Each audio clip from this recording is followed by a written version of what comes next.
Okay, let's get started. We're continuing on our course progress. We've already gone through introduction, problem. We've worked through UMLs. We've gone through setting up things as a function. We've talked about using variables. And this is our second week for pointers. So next week we should be starting to move into flow, but we hopefully will finish pointers this week, and if you have passed milestone 3, you'll have your first try on milestone 4, or otherwise with a fourth try on milestone 3. Okay, so that's basically what we are planning to do today. Hopefully you are prepared by reading section 1.4 in the textbook. And so today I want to continue on pointers and functions. We'll look at the PowerPoint, and then we'll also look at some more VP function stuff. Then we'll work through one example, and then you'll get a chance to work through some other examples. So let's, I'll switch now to PowerPoints. Okay, so we were talking about initializing. Last week we got up until the end of section 1.3 in the SDB textbook. Now we'll continue on to the last part of the section 5, 6, and 7, and then on to our problems. Okay, so today I'm going to review for the first couple of minutes what we did last week. Then I'm going to talk about functions, because one of the two reasons we want to use pointers are for functions and for advanced data structures. We're not learning advanced data structures in this course, but we are learning functions. And I also want to spend a little bit of time clarifying some misunderstandings. After that, we'll come back and we'll try to do some live coding demo with falling objects. That's section 3C code in your book. Then we'll guide you in applying it to the simple lens formula. After that, we'll do VP diagram try, and your homework will be to do the root finding project. So this is basically our outline for today's class. So we'll start off with our review. Remember why we talked about our motivation, because our function can only return one piece of information. GetFlowPrompt can return a double. Okay, I give it the prompt I want, and that function just returns one number. We talked about things you might want to get two numbers at the same time. For example, height and time for a falling object, position and focal length for our lens, minimum and maximum for the root finder. All things you could get two pieces of information at not once might be nice. Okay?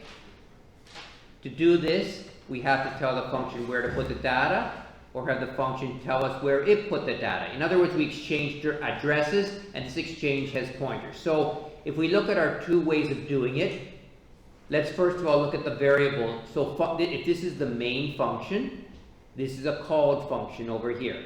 This is the main function, and the girl is calling the sub-function. Okay, this is main, or one function calling another function. Okay, so our calling function, if we're using variables, first transfers 8 over to the sub-function, and the sub-function stores 8. It does whatever calculation it needs to make. It stores the result of the calculation as in a variable, and then it hands 4 back to the main program, who stores it in its variable. Okay, so you can see this basically how the number gets transferred. So each number, like 8, 8. 4 and 4 are all stored in places of memory. So there's 4 different places of memory here. Using pointers, main puts number 8 into like a mailbox. The function then pulls it out of the mailbox. It does the calculation. It puts the results back in the mailbox. And then our main function pulls it back out of the mailbox. So it can see. So they can both see the mailbox. This way, there's only one spot that actually has a number in it, compared to our previous case where we got 4 spots which have numbers in it.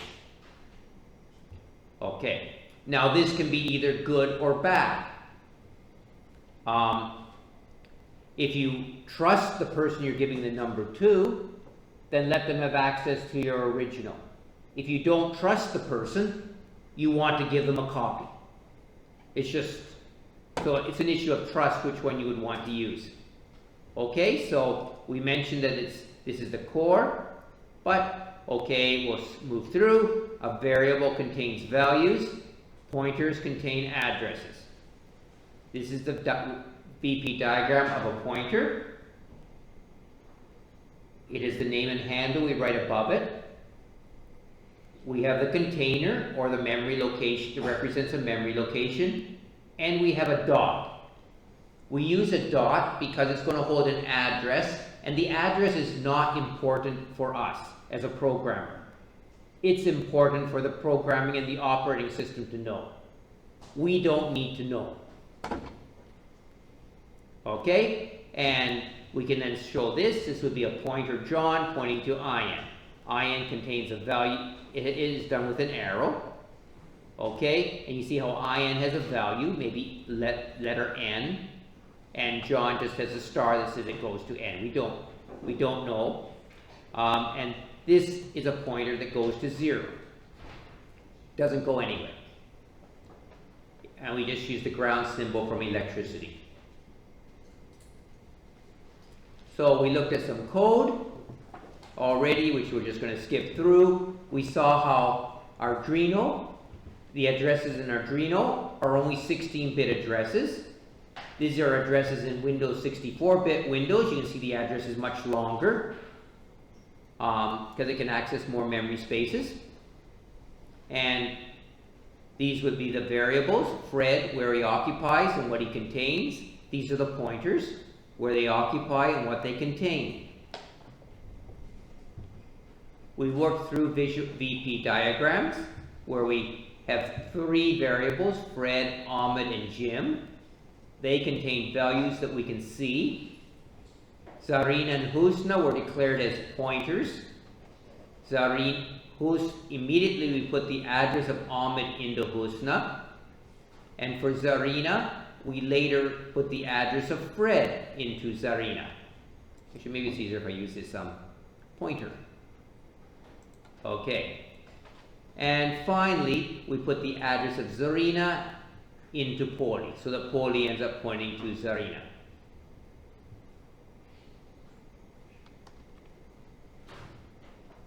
We talked about what this ampersand means.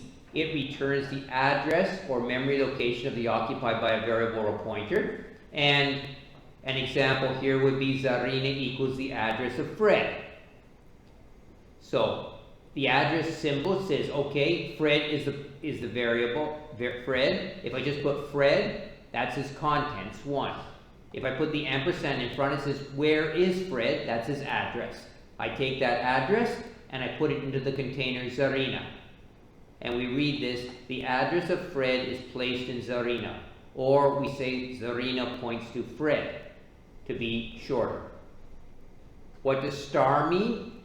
It can have a few different meanings within declaration and elsewhere. Within the declaration, it denotes that we're declaring a pointer.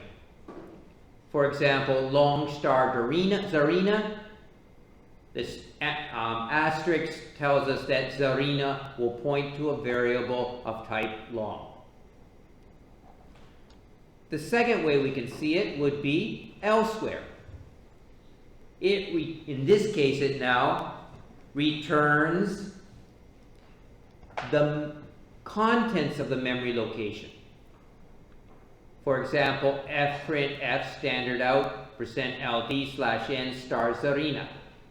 What does this do? First of all, the star Zarina returns the contents of the memory location pointed to by Zarina. In other words, Zarina is pointing to Fred, the contents of Fred is 1, 1 is returned. Now, then the print statement takes the 1 and prints it as a long integer. And we read this simply as dereference Zarina.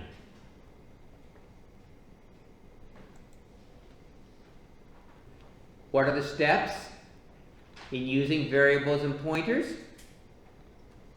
We declare, we initialize, then we use, and then we're finished.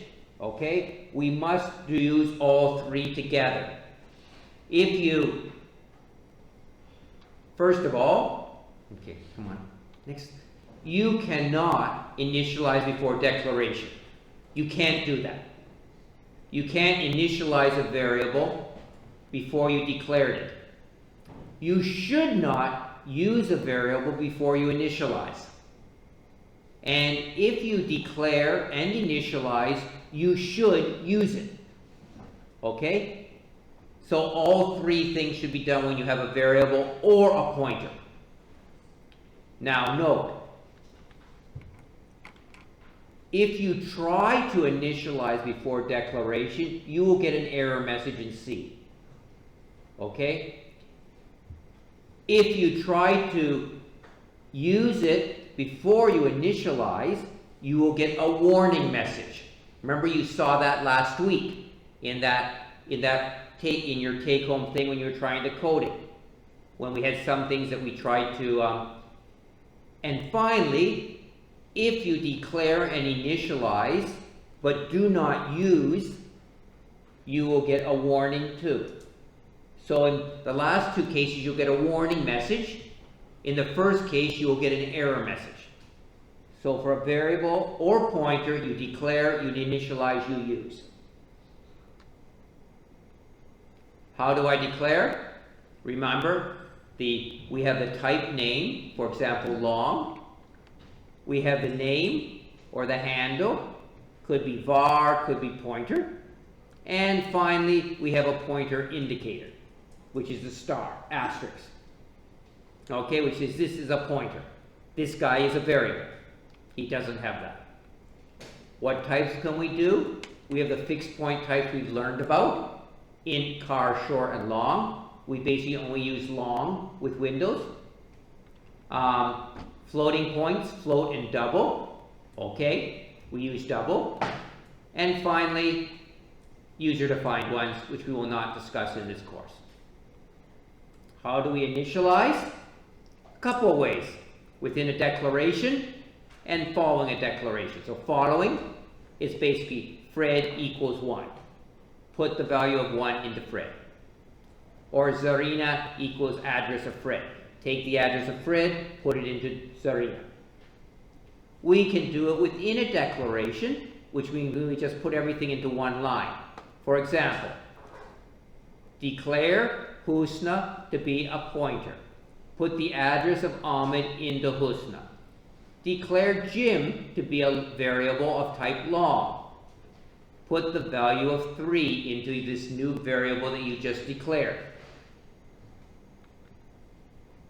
And this one just basically long Husna, it's equivalent. There's no difference in terms of programming time. And for no initialization, by convention, for variables we use 0. For pointers we use null. They are both 0. Just two different ways of writing 0. Okay?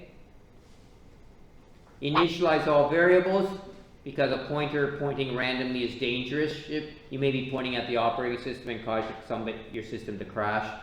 And initialize all pointers too. Okay? So, what does star mean? Again, two different meanings within the declaration. Declares a pointer to a pointer. Example, poly. Declares poly will point to a pointer that will point to a long. Okay, oops. Okay, long, not int, okay? 2 arrow will separate poly from a value. And poly may point to Zarina, but she may not point to Fred. Okay? And elsewhere, the junk, junk, junk, junk. You end up going, it allows you to walk slowly back. It says, go to poly, take the value, dereference poly. Dereference poly means I will get to the Zarina. ID reference Zarina. That means I'm getting to Fred and the value of Fred. So this is kind of, we won't see too many pointers to pointers. Can we write ampersand, ampersand? No. We can write star, star, right? Because we can go that way, but we can't write ampersand, ampersand, because we don't know where we go. Ampersand is the address of Fred, I know. But the address of Fred? It makes no sense. If Houston's pointing, I could go, Paulie could go star, star, and get to Fred. But the other way, it doesn't make any sense. Okay? How is memory allocated? We just contiguously. In this case, I'm using 2 bytes. Pointers are also using 2 bytes because it's a 16-bit system. This would be Arduino.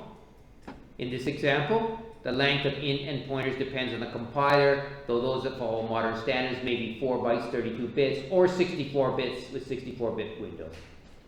Okay, note order is not related to order declared. Okay. And we're going to be using functions when we want to modify a value in a function called by the main program. We will pass the variable's address to the function, and we need a pointer to hold the address. And in implementing other data structures. We're going to see these examples soon. Okay, we discussed this before. Let's skip by it. So our summary was that contents, variables hold values, pointers hold addresses. Our declaration is variables type name, pointers are type star name. Both should be initialized to 0, i.e. whatever type you have, name equals 0, whatever type you have, star name equals no. And we can read the Chinese. Okay. And we're not going to do that. We checked our comprehension. Now, let's move on. Pointers, addresses, and functions. So we're going to look now at an example from the textbook on this.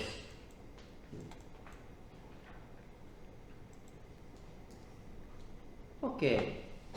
Pointers, variables, and functions. So this is one application of pointers. Okay. In this module, we're going to explore the different behaviors of variables and pointers as related to functions. After this module, you should be able to distinguish when to pass the value of a variable and when to pass its address, i.e. memory location, and when to use a variable in a function and when to use a pointer. Okay? So the calling program will either pass a value or an address.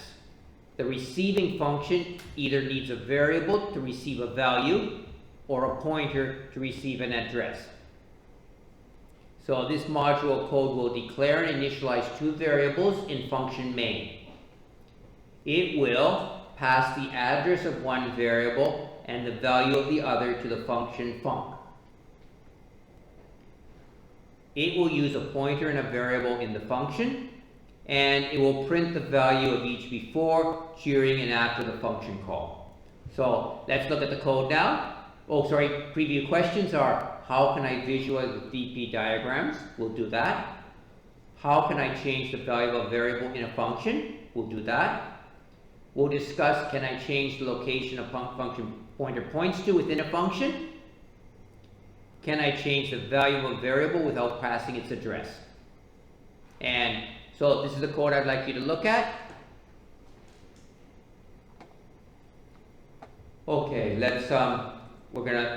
so another thing, you can see basically what it's outputting. This is a slightly different version. Okay, so you can see how we first of all declared our function. It's a function prototype. It is input data stored in one variable and one pointer. Okay, so we're going to accept preparing a pointer and a variable Steve. Integer main John is 0.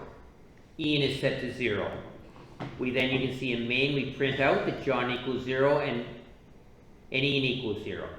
Our function then receives the pointer and prepares a pointer to receive it. It would give an address and the value to the function. So the function has received a pointer, prepared a pointer to receive, and an integer and a variable to receive it. we add 1 to the variable, and note how we add 1 to this value that's stored in the pointer. Star pointer, which dereferences where it's pointing to, and we add 1. Plus plus means add 1. After we add 1, we then print the values in the function, and then in main, we continue on with John equals 1, Ian equals 0. So let's look at a VP diagrams of that. As soon as I grab my VP diagram. Sorry. I want to look through the VP diagram for that first, and we'll watch how it runs. Okay? VP diagram, let's see. Okay, so here we go. All right, I'll move this across, and we'll start to walk through it. Okay? So to start off, I'm declaring an integer.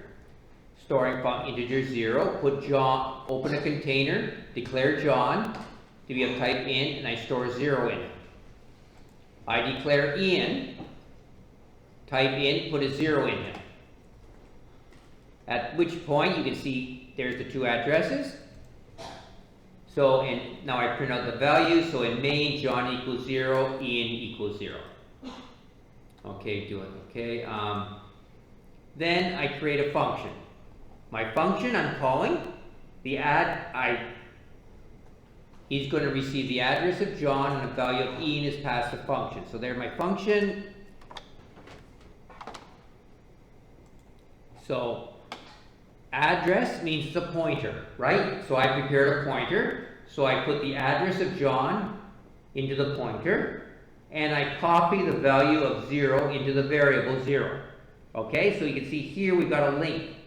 Pointer function is just holding a place to hold the address. So it knows where John is. You can see here, down here, the way the memory is allocated, the pointer is at location FFF4, the variable is at location FFF6 in this Arduino system. I copied the 0 from Ian into the variable, and I put the address of John into the pointer, PTR, the guy called PTR. Now, I increment the variable.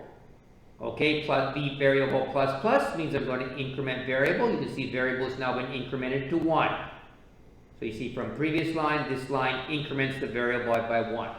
So far is now incremented by 1.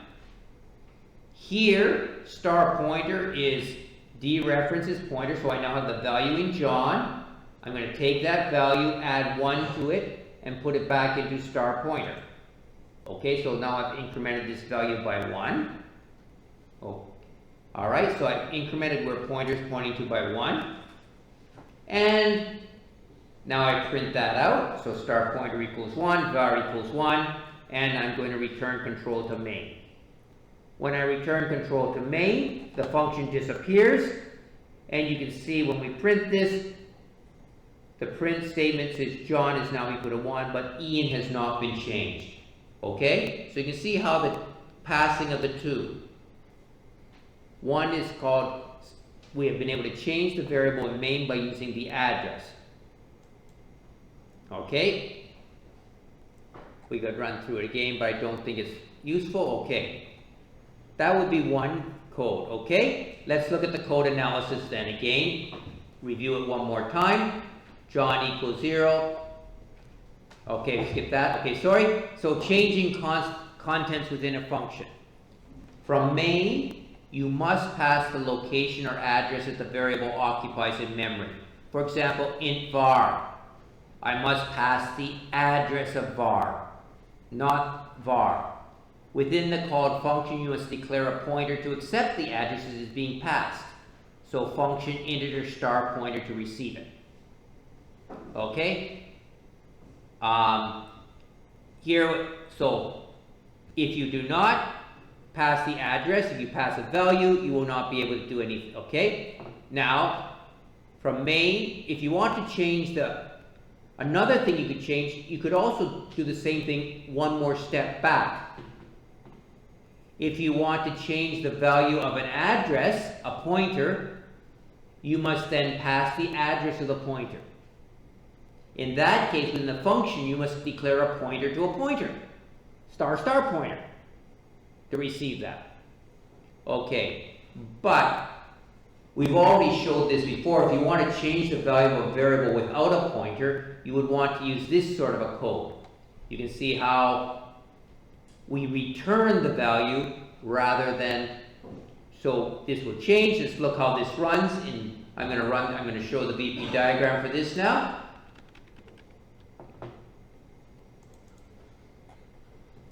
Okay, zoom. Okay, here we go. Stop. Okay. Main starts. John is equal to 0. John equals function of John.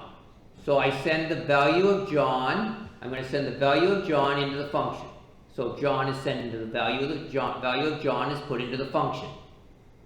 There is no connection. I copy John into my function. Function cannot change John. I add 1 to the variable in my function.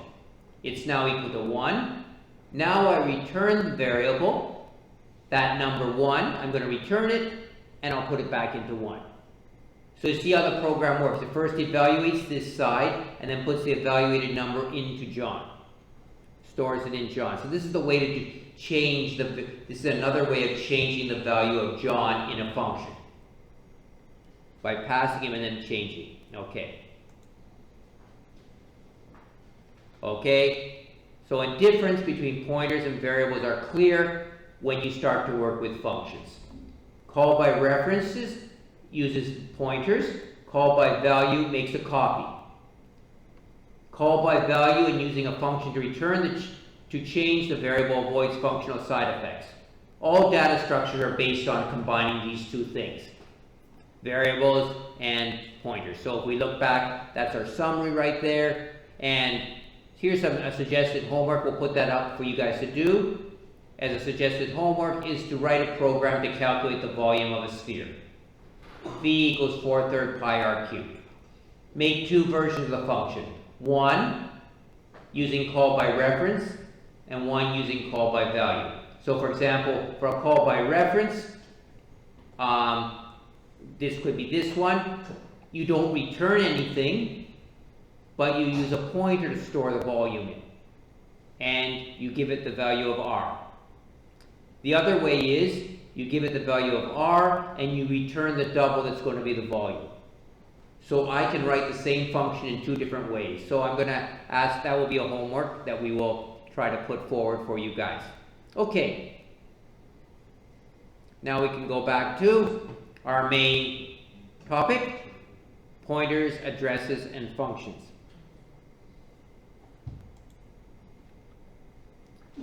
We're going to use an example now from input and output. How to use it. In input, we need to use pointers.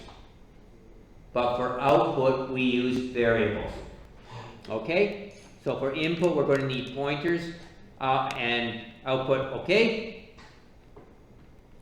All right. Take a few minutes to take a look at this program. This is a program that actually does input and output. So fscanf is the input. Gets input. fprintf puts output. And we have our computer basically where we're getting the information into.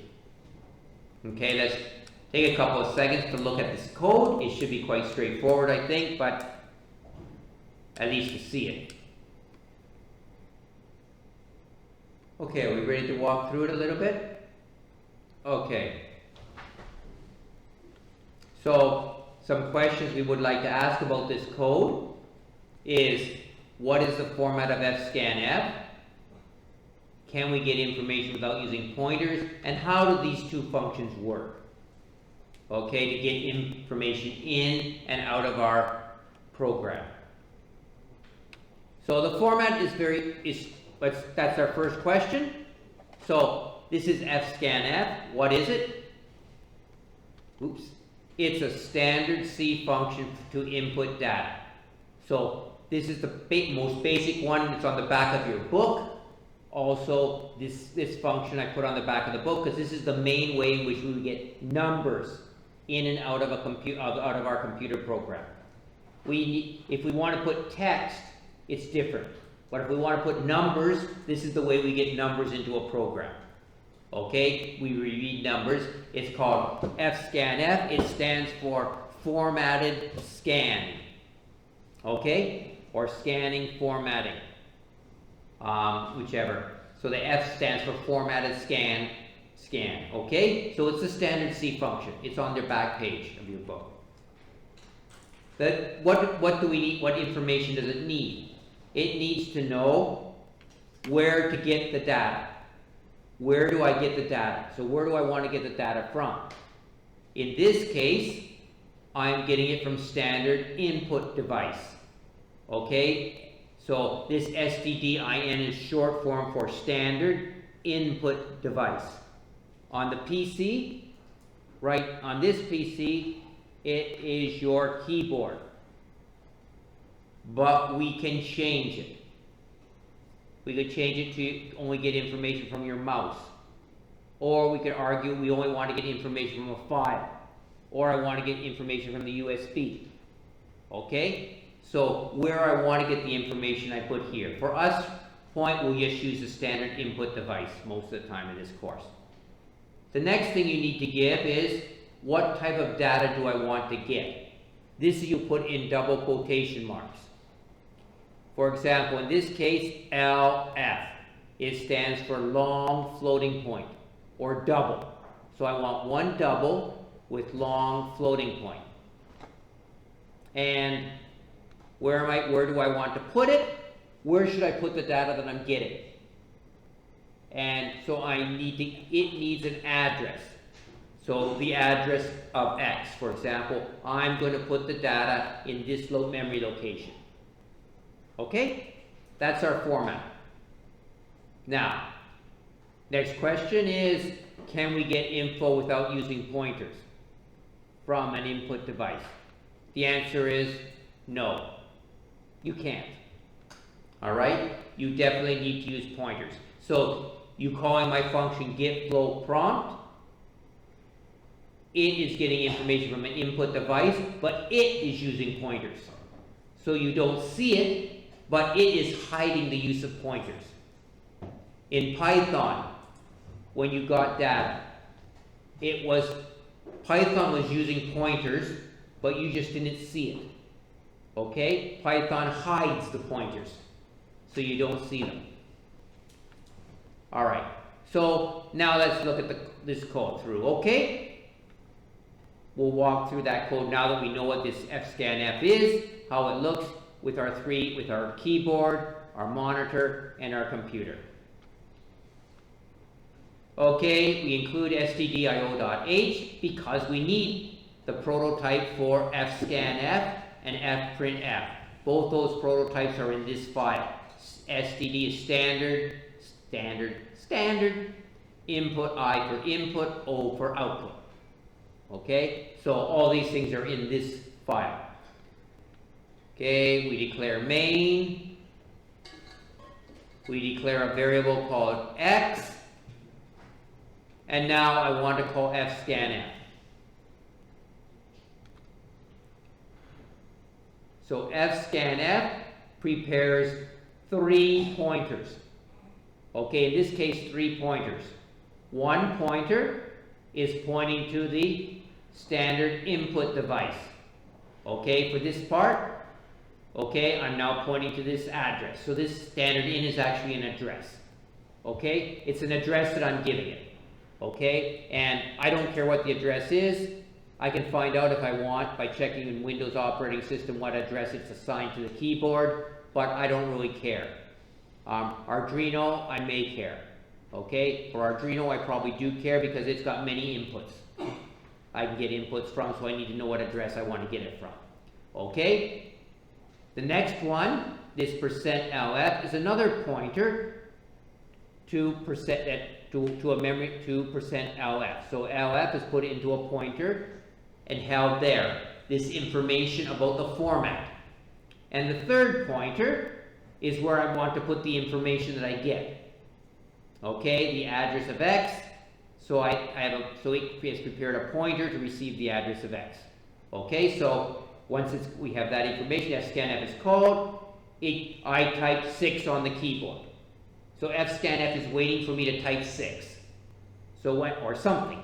When I type something on the keyboard, FSCANF can now get it as soon as I get a type carriage return. So FSCANF doesn't do anything until I type carriage return. As soon as I hit the carriage return, that goes from the keyboard into this memory location.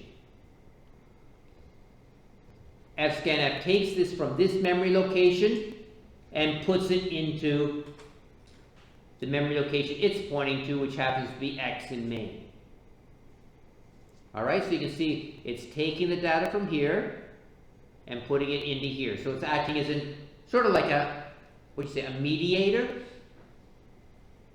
between you and the input-output device.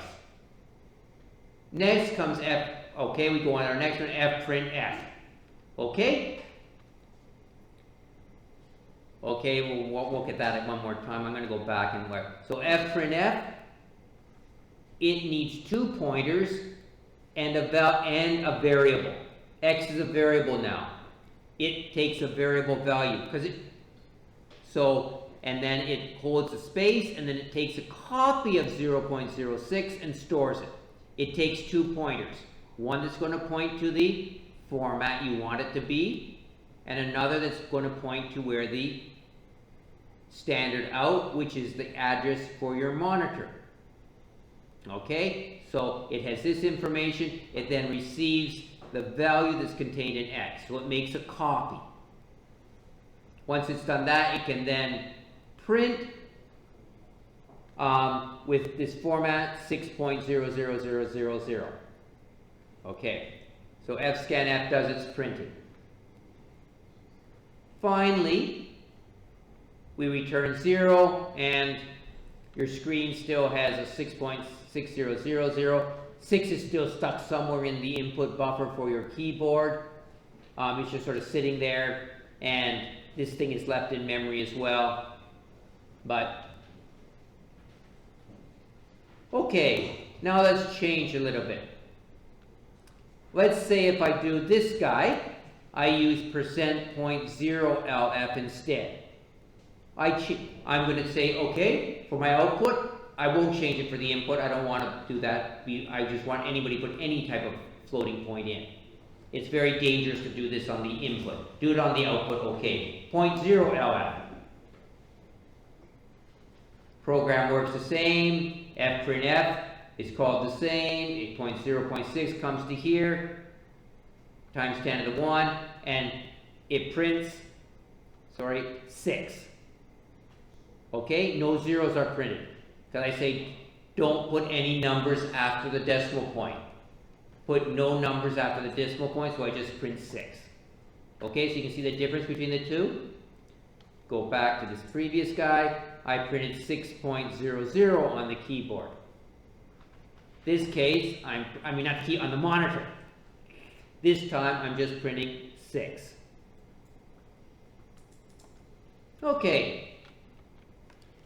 I've given you quite a bit of information, and possibly we're getting a little bit confused on some things, but I think we'll continue on with dealing with some confusion after break, because first I want to check on attendance, okay? So I'm going to call your name. Please say you are here, okay? Hello? Okay. Jenna? Jenna? Huh? Jenna, are you here? No, Jenna? When? York? Alvin? Okay, Alvin is here, good. Okay, Joey? Good. Zach? Zach? Oh, okay, I see you now. Okay, great. Steve? Constantine? Henry? Daniel? Hi, Daniel. Okay, Daniel. Brian Wynn? Okay, Eddie? Paul? Peter? Peter, you should be here somewhere, right? Hank? Oh, this is Hank 710, Hank. Okay, make sure we got the right Hank, right? Yeah. Okay, Benji? Willie?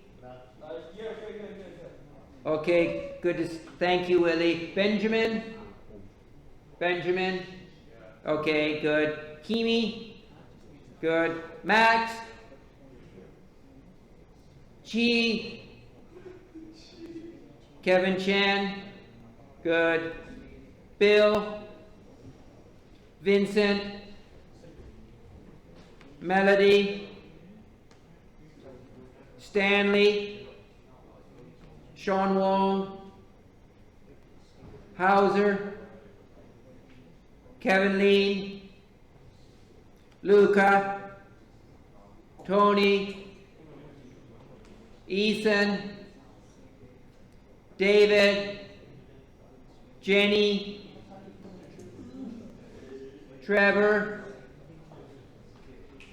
Trevor? Oh, you're way over there. Okay, sorry. Amy? Yes, I know you're here. William, are you over there too? Yeah.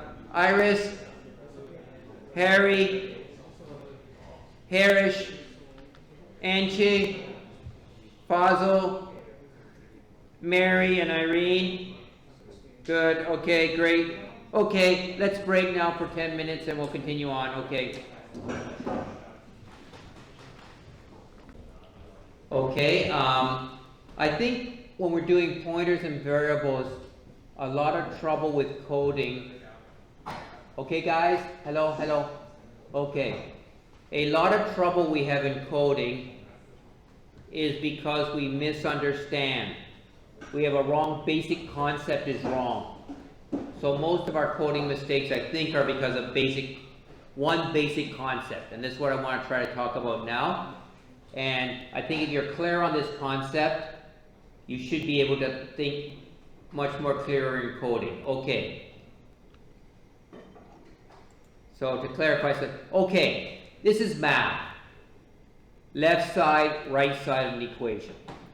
2 plus 2 equals 4.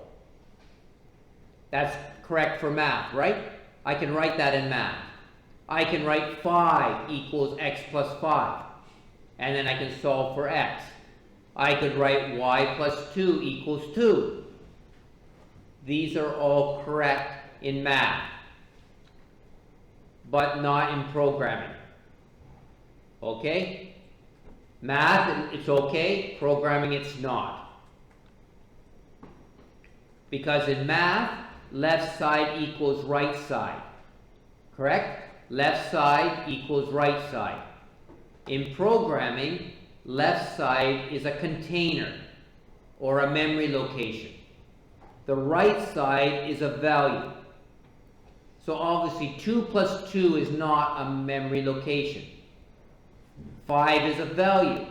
Y is could be a memory location, but plus 2 is definitely not. Okay? So, okay, next. Solving equations in math, right? X equals y plus 1. Y equals 2x minus 3. Therefore, x equals 2x minus 2. I can then solve for x and find that x equals 2. And if I have then put that into here and find that y equals, doesn't equal that. If x equals 2, y equals 1, right? Okay. Assuming I solve it correctly, y equals 1, not y equals minus 1. So that's math. But it's not this way in programming. In programming, if I start off with y equals 4, then x equals 5, and y equals 7. If I start off with y equals 0, then x is going to be equal to 1, like x equals y plus 1, x equals 1. Y then equals 2 times 1 minus 3, minus 1. Or if I started with y equals 4, x would be equal 4 plus 1 is 5, and then 5 is 2 times 5 minus 3, y will be 7. Okay, so math and programming is different. Computer science. So the left side is always a container, and the right side must always be contents for the container in computer science. And that contents can be an address or a number.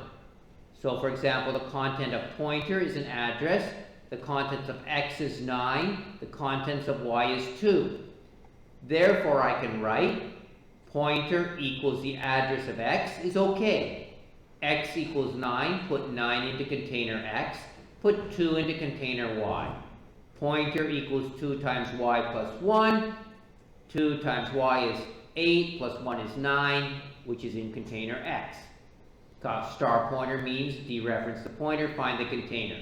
So x equals x, star pointer equals star pointer.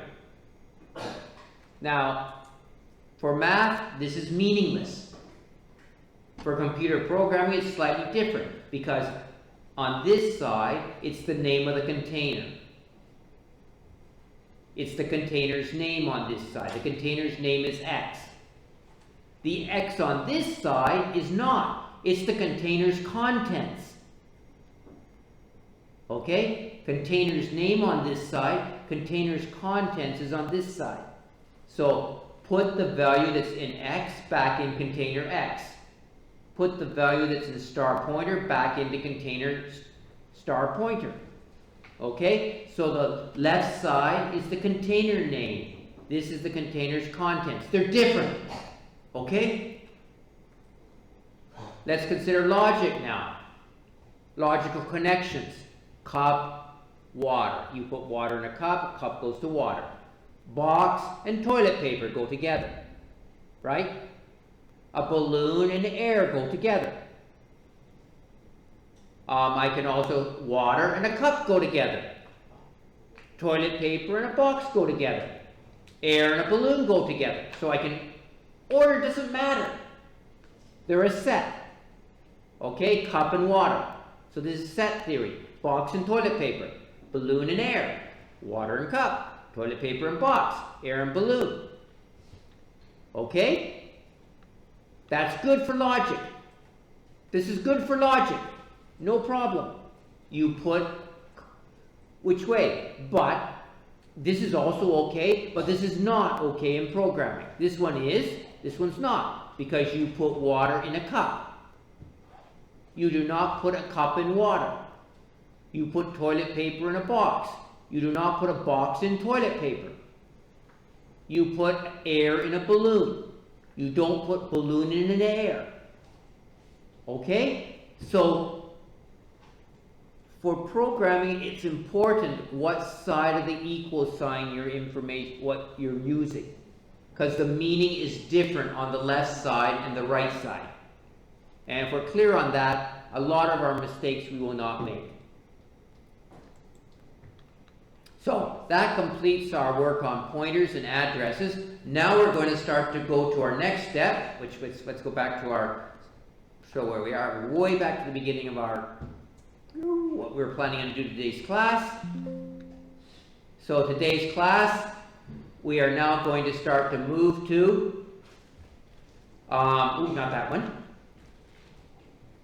The demonstration, working with the pointer code and moving through the pointer code, okay?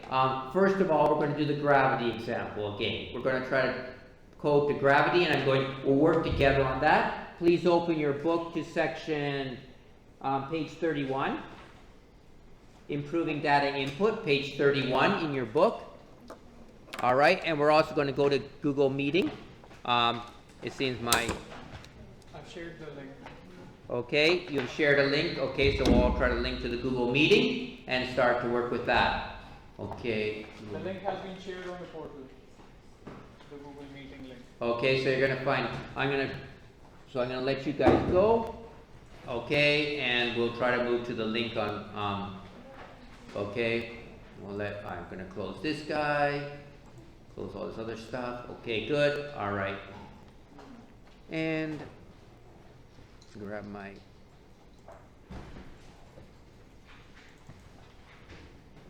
Okay, we're looking at the following objects now, and probably again, actually I should probably do it this way because we want to try to, we don't want this to take the whole screen, right? So we want to, I don't want to take the whole screen, so. Okay, so we're doing our following objects. You guys have got this on the side of your screen. Probably also, you want to also run your notepad so that you can follow along and work on it the same way. Okay, so let's get started. So our goal is to use pointers, and this is basically the code that we have right now. Maybe I should display the full screen right now. Okay, I will display as full screen then for a second, and then once we know what we're doing, we'll go to regular. Okay. Okay. Sorry. Okay. All right. So our goal, we have this function is what we wrote, g4var.c. We're going to download that from online, and so if we go to the you can go to the website again. Okay, I'll move this across to here. So again, you want to go to the website www.sdba.info. You want to go to C Programming Basics. You want to come down to our class on pointers. g5var.c is what you're going to want to download. This guy right here, g5var.c. Okay, this is the guy we're going to be working with. Please download him. g5var.c. This guy right here. We're working with him for the pointers. Okay, g5var.c. Okay, are we sort of there?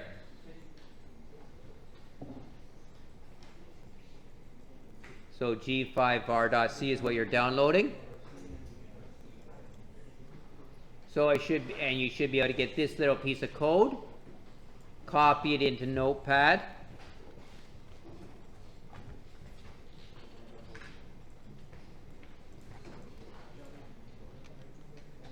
And you can file save as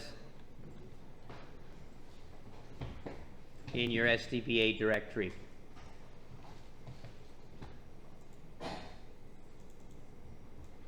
I'm just going to call it word.c. Okay. Okay, so have we got that downloaded, guys?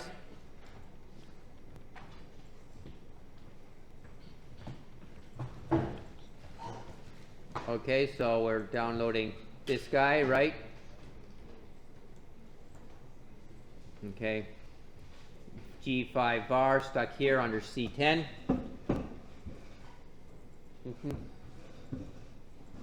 Gets over.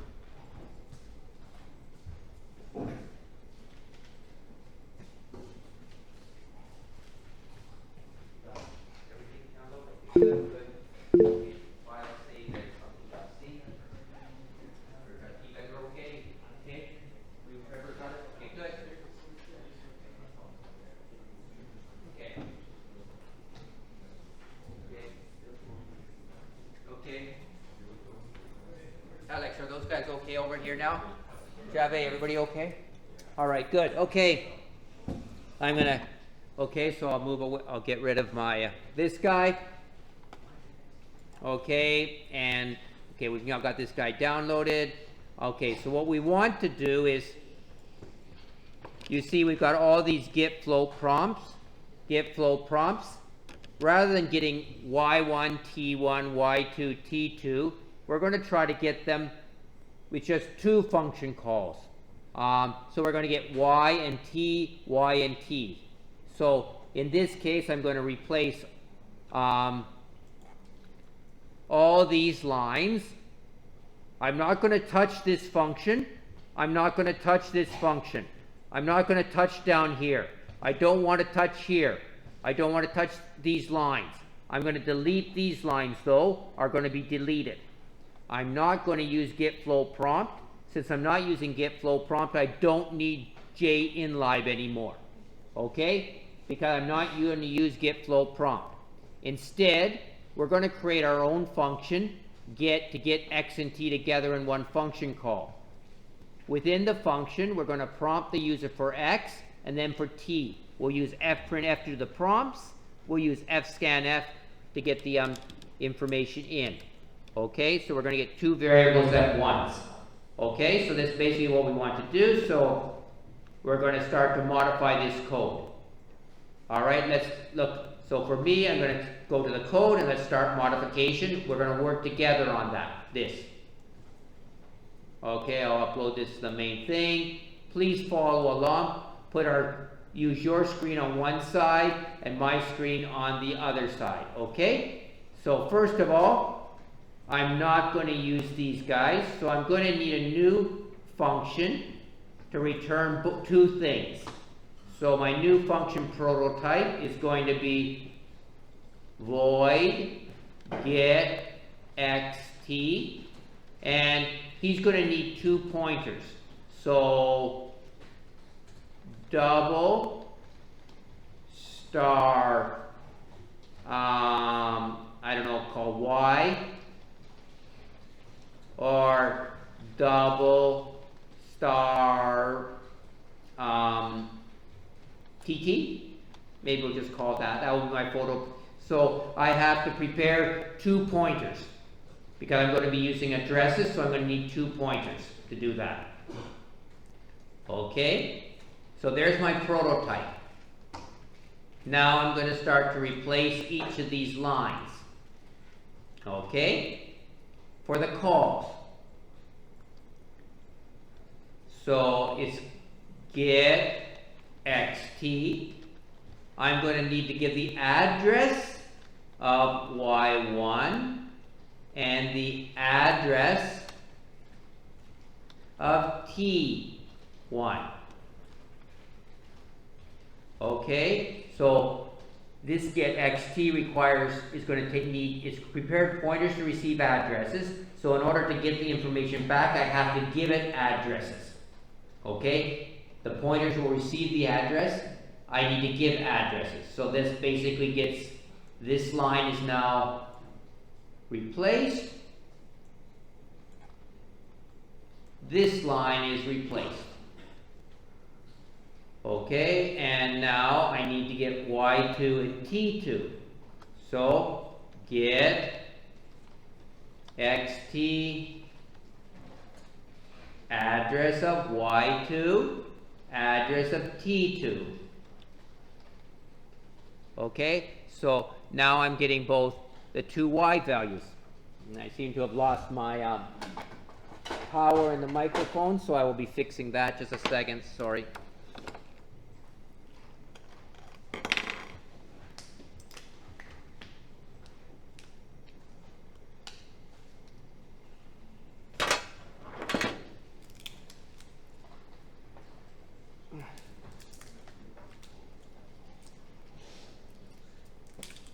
Okay.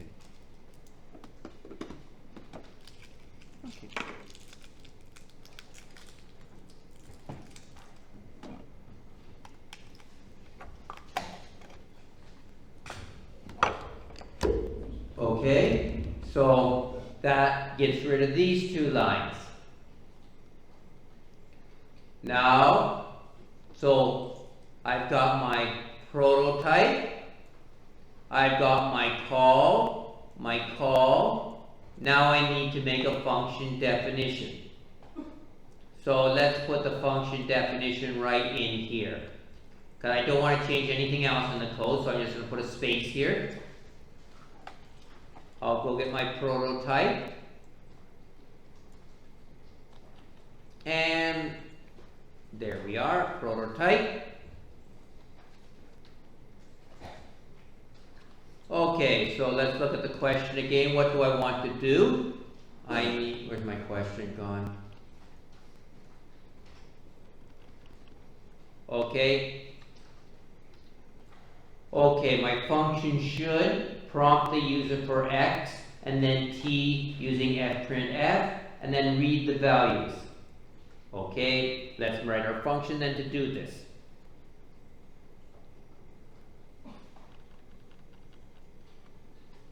Okay, fprintf, standard out. And I'll probably give some message, input time. Okay, there's my prompt. Input time, just simple. Input time, I want to put that to the monitor. So standard out, I want to send a message to the monitor, input the time. Okay? And now I have to get the information. So that's going to be F scanf. It's going to get it from standard in. Right? I want it from the keyboard. And address TT, or TT actually, sorry, its format is going to be %LF, right? And where I want to put it, I want to put it in TT. So remember, TT is a pointer, so it's an address. Okay, this is an address, okay? This is telling the address of where I want to put it. Star TT is the value. TT is going to hold the address. So this is telling the address to where I want to put it. And I'm finished. That's it. Oh no, I'm not finished. Fprintf, I forgot. I have to also input the position. Standard out. I can give a prompt input height. Okay, so I'm now going to print height this on my monitor. And I will use fscanf.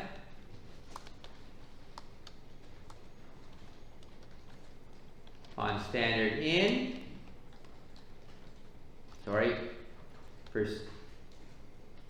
%LF, comma, Y, the height.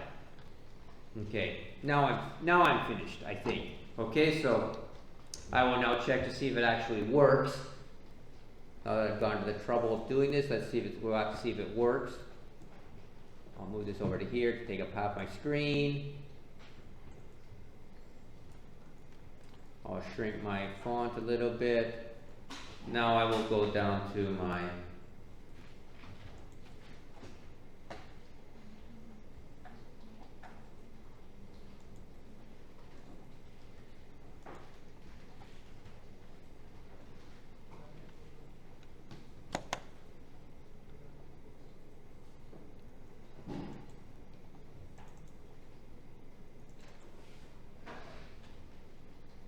okay.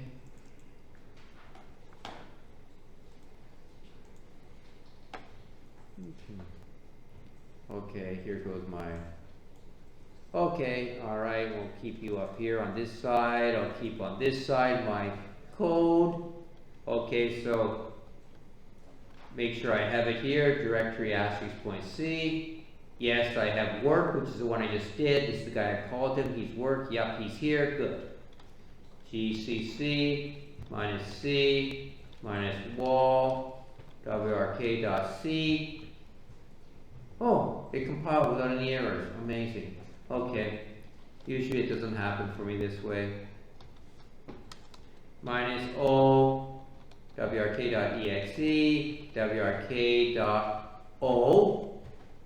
Alright. Note I don't have jinlive.o because I'm not using any function from jinlive.o because I just wrote my own function. So I don't need that function anymore. Right? All I need is a standard input and output function. So I don't add. I only have one O function to compile. Professor, can you zoom in a little? It's very small. Okay, sorry. Okay, is that better? Yes. Sorry about that. Okay. So I do not have jinlive.o anymore. I don't need it. And let's try to run the program.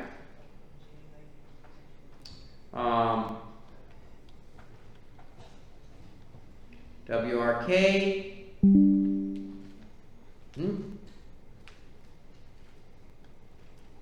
Securities.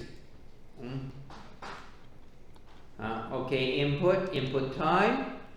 Okay, I'm going to input for myself. I got a security warning to stop me from running my program, but now it's running. Okay, as Microsoft Defender tries to make sure I don't have any. Okay, let's say 0 and 43.5, and the next time is, what was it? I can't remember what the next time was. Anyways, let's try. I just put 3 and 39.2. I don't know. Okay, and I output. Okay, it's got dropped 1.43 at 1.5 seconds. Okay, is the speed it's going. All right. So in your, please use. Okay. Going back now to the sheet that we're working on, what we want to try to do is calculate just one velocity at only one spot. Okay, let's start by doing that just to check. So for example, I'm not asking you to fill out the whole table, but let's say I start at height of 33.5. Input time is 1.36, for example, and its height at that time is 33.5. The next input time is 1.57, for example, and the height was 30.5, and it calculates that the velocity is minus 14 meters per second at 1.46 seconds. Okay, halfway between. And then if I do a few of these, I should be able to fill in the other couple. Make sure you fill in the white area in the table. Don't need to fill in all the columns, but for sure fill in the white area of the table and write down your function prototype. Okay? Once we've completed the table, we will then continue to the next step. Okay? So the TA can give you a quick stamp after that. Okay? We just check to make sure you've done the calculation for a few of these squares. I should have a few more white squares. I should have more white squares. So do it the velocity at entry point 2 and 3. So do 2 and 3 on the entry points for the book. Okay, 2 and 3. In other words, floor the area from basically 2, 3, and 4. Do these calculations using those numbers. Okay, so we should be able to fill in. Okay, these guys. I only want them to fill in these 3 spots. Okay? Okay, I'm going to take control of your computer screen for a second, and then once we do this, we're going to take a break. Okay, and you can finish up. I get your stamp. I'm going to take control again. Complete computer screen. Sorry. Okay? All right. So, modify the code. There's our new code, right? That you just created. Getting the things, and then our get xt here, the doubles. Okay, now let's walk through it. Now that we compiled it, so you can see what's happening. Okay. The first, obviously, this is for human reader, no importance, not for the computer. This is the function prototype for fscanf is here, and fprintf are here. These are my function prototypes in this file. Get xt, c, and the other 2 that we had before. And this prototype tells us the function requires 2 addresses. So the function prototype says, I'm writing a function that's going to need 2 addresses to be given by the calling program. And my function needs to prepare 2 pointers to receive the addresses. Okay? Alright, main now starts. So main, I declare variable y1, t1, y2, t2, dy, dt, and variable t. Okay? Now, I call getXT. GetXT has prepared 2 pointers, right? from our prototype, we need 2 pointers. And what do I put into the 2 pointers? Pointer X, I put in the address of Y1. Pointer T, I put in the address of T1. Okay? And now I have my little, well, this time I did it differently than that time. Okay? I created a fprintf. So fprintf, basically, this time you can see there's only 2 things. Oh, I'm not giving any variables to print, right? So there's only going to be where to print and this string that I want to print. Okay, so I just gave these 2 things. So fprintf only needs 2 pointers, one pointing to the monitor, one pointing input xt, and what it does, it just prints input x comma t. Okay, fprintf tells me to do that, and we call him. Next, fscanf is called. Okay, this is a little bit more interesting. Okay, the first standard input, we're a pointer to the keyboard, right? The standard input device, the keyboard. Okay, so this is where I'm going to get the information from, is from the keyboard. What is the format of the information I want to get? It's going to be %lf, comma %lf. In other words, 2 doubles separated by a comma. I must type the comma in if I do this, because I said I'm going to have a comma between 2 numbers. So that, and I'm also giving it 2 addresses it needs. So it's got a pointer that's going to point to the same place as this guy's x points to, which is y1. And this guy is pointing to the same place as the t is pointing to, which is t1. So I'm handing this address to him, so they're both going to end up pointing to the same place, the main program. Okay, and now I entered in, okay, 42.5 and 0 to be exact is what I typed into the computer, and now it gets stored directly to the memory. Because these guys can access the memory in main. I now return, fscanf disappears, getxt disappears, and now I call it again. This time, I'm getting getxt, I'm storing the address of y2, and the address of t2.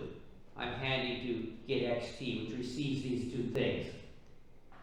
Getxt then calls fprintf, does the exact same thing again, prints another message to the screen, input xt.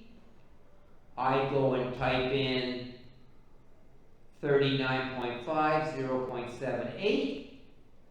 Okay, fscanf has the format it wants, where it's going to, and then these pointers, which are all pointing. So this guy is going to point the same place as this x. This guy is pointing to the same place as this t, right? So when I read in the 39.5, it goes into y2, and 0.78 goes into t2. I can now return. Scanf disappears. This guy returns, and dydt is now called. We know dydt, then we calculate, and it calculates the value here. cmean is called, it calculates t, and now finally I have my nice fprintf, which prints minus 3.85 and my 0.39, I think, I hope. Okay, and then the program ends. Okay, so this would be how it would work through pointers. Remember, all these things are, if you are confused about anything here, please go to the website. Just go and look at the PowerPoint code. Walk through it on variables. Walk through it on pointers. Okay? And you'll be able to see what we are doing and how we are working. All right, so please review after class and these things and how the code works. Okay, we'll now take another 10-minute break, and if you haven't got stamps, please get stamped first, and then take break until 10 more minutes. Okay. Okay, let's get started again. I think have I got my screen up? No, I don't. Okay. I don't think so, no. This time we will not be using, okay? All right, so what we'll do now is again from where we're working on in your book, page 41. Page 41 in your book. We'll work on page 41. We're going to fill out page 41. Okay? Page 41. Okay? You're going to go to the website, download this function, 054.c. Right? You see here, 054.c. You will download it. Okay? Click on it. Control C. Ram it in, put it into your. Where's that guy gone? Okay, here we are, work, okay. Paste. Okay. Now, so that's basically, this is the existing program that we wrote already. We're going to be doing the exact same thing as you did with the gravity one. We're going to be moving this one. We're going to get rid of these lines and this line. Okay, so these lines are going to be, you're going to replace it with a new function, basically, that will do both together. So if I go to my, go to my desktop, desktop.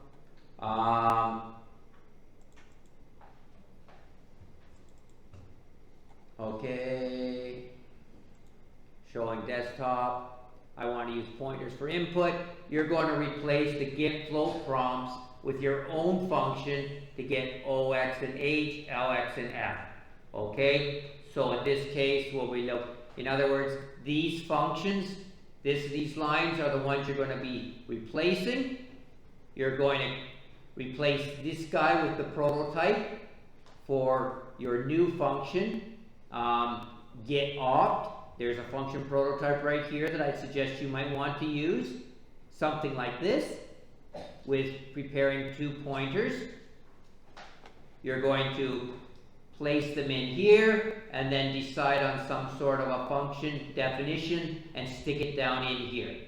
Okay, so the function definition should get stuck down into here. Okay, do you understand what you were doing? Okay, and when you finish, just write down the lines of your, we're going to write it down, as well as put it on in the code. When it's finished and running, we'll get the stamp. You'll check with the 2 things, and then after that, we'll go on and do the milestone. Okay, so we should probably give you about 20 minutes to do this. We'll start the milestone around 35. Okay, so 20 minutes to work on this now. All right, I'll free you guys up. Okay, I'm going to let's walk through it.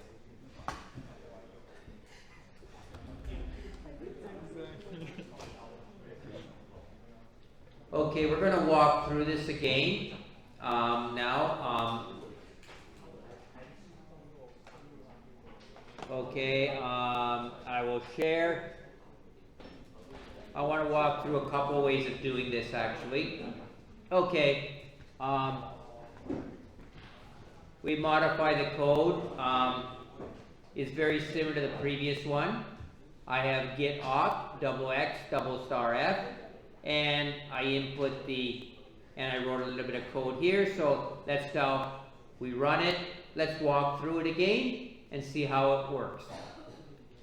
Okay, information for the human reader again, prototype location, all the function prototypes for this file, including my get opt now.